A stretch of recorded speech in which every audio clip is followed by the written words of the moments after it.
আসসালামু আলাইকুম, আমি শুভ আইসিটি ক্যাম্পাসের পক্ষ থেকে সবাইকে স্বাগত জানাচ্ছি। তো গত ক্লাসে আমরা ফরম্যাটিং ট্যাগের মধ্যে শুধুমাত্র ৩টা ট্যাগ নিয়ে আলোচনা করেছিলাম। একটা বোল্ড, ইটালিক এবং আন্ডারলাইন। তো আজকে আমরা মোটামুটি ফরম্যাটিং ট্যাগে যে ফরম্যাটিং করার জন্য টেক্সট ফরম্যাট করার জন্য যে ট্যাগগুলো ব্যবহার করা হয় আমরা সেগুলা আজকে দেখার চেষ্টা করব। তো ফরম্যাটিং ট্যাগ ব্যবহার করে মূলত ওয়েব পেজে টেক্সটগুলোকে ফরম্যাট করা হয়। সুন্দরভাবে সাজানো হয়, কোনো লেখা বোল্ড করা হয়, ইটালিক, আন্ডারলাইন, সুপারস্ক্রিপ্ট উপরে ওঠানো হয়, নিচে নামানো হয়, আবার মাঝখানে কেটে দেওয়া হয়। তো আজকে এই ট্যাগগুলো কিভাবে ব্যবহার করে এই কাজগুলো করা হয়ে থাকে আমরা দেখব ইনশাআল্লাহ। তো ফরম্যাটিং ট্যাগে আমরা ফরম্যাটিং এর লেখার আগে আমাদের কি করতে হবে? HTML এর মৌলিক কাঠামোটা আমাদের লিখতে হবে। তো কাঠামোটা আমরা গত ক্লাসে দেখেছিলাম। HTML head title dot dot dot title close আর হেড ক্লোজ।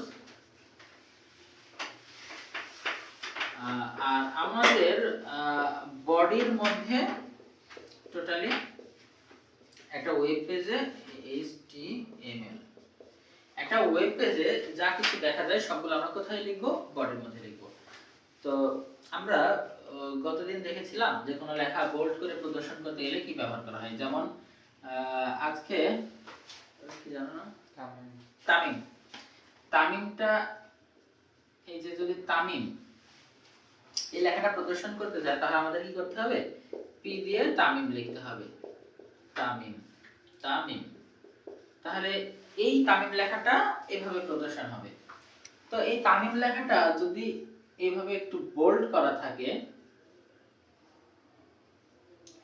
কালি আসলে মার্কারের শেষের দিকে যার কারণে একটু অসুবিধা লাগছে। দেখেন এই যে এখানে তামিম যদি বোল্ড করা থাকে তাহলে এইভাবে লিখলে কিন্তু ওভাবে বোল্ড হবে না। আমরা জানি লেখাকে মোটা করার জন্য একটা ট্যাগ ব্যবহার করা হয়, সেটা একটা নাম হচ্ছে কি আমাদের বি ট্যাগ। বি দ্বারা বোল্ড করে। তাহলে এখানে যদি আমরা তামিম লিখি তাহলে এই বি শুরুর ট্যাগ, বি কি শুরু করবে এটা যে কাজে ব্যবহার করা হয়, তাহলে বি ট্যাগ হচ্ছে কোন লেখাকে বোল্ড করার জন্য ব্যবহার করা হয়, মোটা করার জন্য। এই বি ট্যাগটা শুরু হবে তামিম লেখাকে বোল্ড করবে এবং এই বি ক্লোজ মানে এখানে যে বোল্ড করা শুরু হয়েছিল এখানে বোল্ড করা শেষ হয়ে যাবে।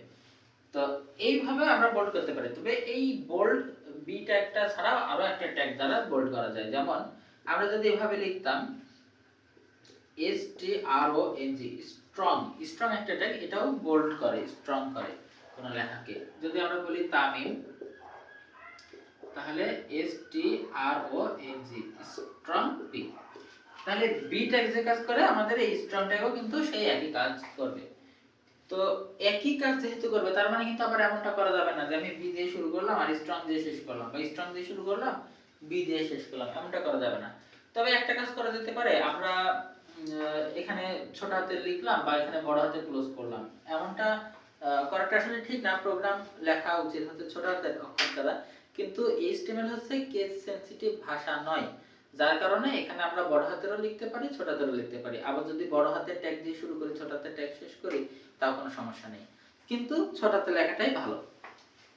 তাহলে এটা যেমন লেখাকে বোল্ড করা হলো, এই একইভাবে যদি তামিম লেখাকে আন্ডারলাইন করা হয় তাহলে পরে এই তামিম লেখার এখানে আমরা ইউ ট্যাগ ব্যবহার করতে পারি। যেমন তামিম, তামিম এখানে যদি আন্ডারলাইন থাকে তাহলে আমরা এখানে কিন্তু ইউ ট্যাগ ব্যবহার করতে পারি। এখানে যদি ইউ ট্যাগ ব্যবহার করি তাহলে এই তামিম লেখাটা কিন্তু আন্ডারলাইন শুরু হবে। তো আন্ডারলাইনের জন্য কিন্তু আবার আরেকটা ট্যাগ ব্যবহার করা হয়, সেই ট্যাগটার নাম হচ্ছে INS। তাহলে এই INS ট্যাগটা যদি ব্যবহার করা হয় তাহলে আমরা INS, তাহলে এই INS ট্যাগটা দ্বারাও লেখাকে আন্ডারলাইন করা হয়।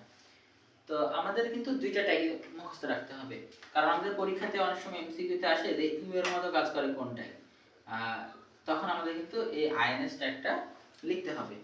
তো গত ক্লাসে আমরা বোল্ড, ইটালিক, আন্ডারলাইন দেখেছিলাম। ইটালিকের ক্ষেত্রে আমরা একটা দেখেছিলাম, সেটা কি ইটালিকের জন্য এভাবে বাঁকা লিখতে হয়, তামিম। এভাবে বাঁকা ভাবে কোনো লেখা দেখালে সেটাকে ইটালিক বলা হয়। আর ইটালিকের জন্য যে ট্যাগটা ব্যবহার করা হয় সেটা হলো আই ট্যাগ। তো আই ট্যাগ যদি আমরা ব্যবহার করি তাহলে আই ট্যাগ শুরু এবং শেষ ট্যাগের মধ্যে যেই উপাদানটুকু থাকবে সেটাকে বাঁকা করে প্রদর্শন করবে। তাহলে আই এর জন্য কিন্তু আবার আরেকটা ট্যাগ ব্যবহার করা হয়, সেটা হচ্ছে ইএম। তো আমরা আই এর পরিবর্তে যদি ইএম ব্যবহার করি, এমফেসাইজ, তাও কিন্তু একই কাজ করবে। তো আমরা অবশ্যই দুইটা ট্যাগের কাজই কিন্তু আমাদেরকে মনে রাখতে হবে। তো এছাড়াও আমরা গত ক্লাসে তো শুধু তিনটা ট্যাগ দেখানো হয়েছিল। তো এখন যেটা দেখবো সেটা হচ্ছে এই তিনটা ছাড়াও আর কি কি ট্যাগ আছে। যেমন আমরা এখানে যদি লিখি ফারুক, এই ফারুক লেখাটাকে স্বাভাবিকভাবে প্রদর্শন করতে কি ব্যবহার করা হবে? P tag.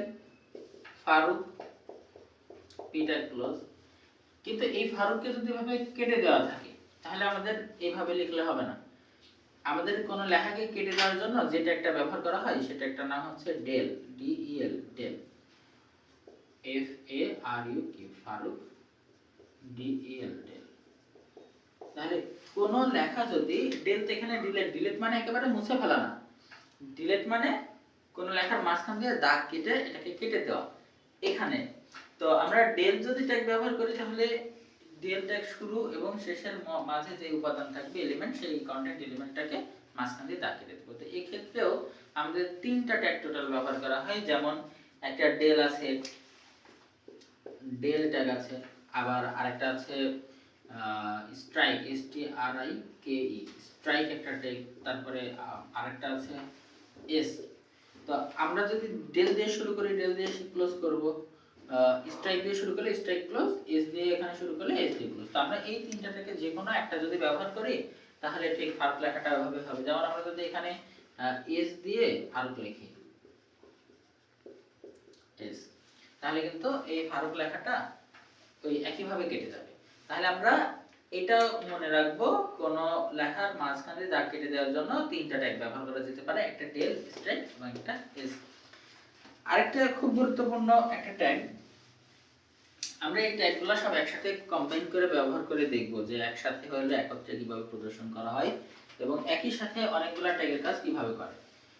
তো আমরা অনেক সময় এটা খেয়াল করি যে এভাবে লেখা থাকে H2O, এটা কি পানির সংকেত।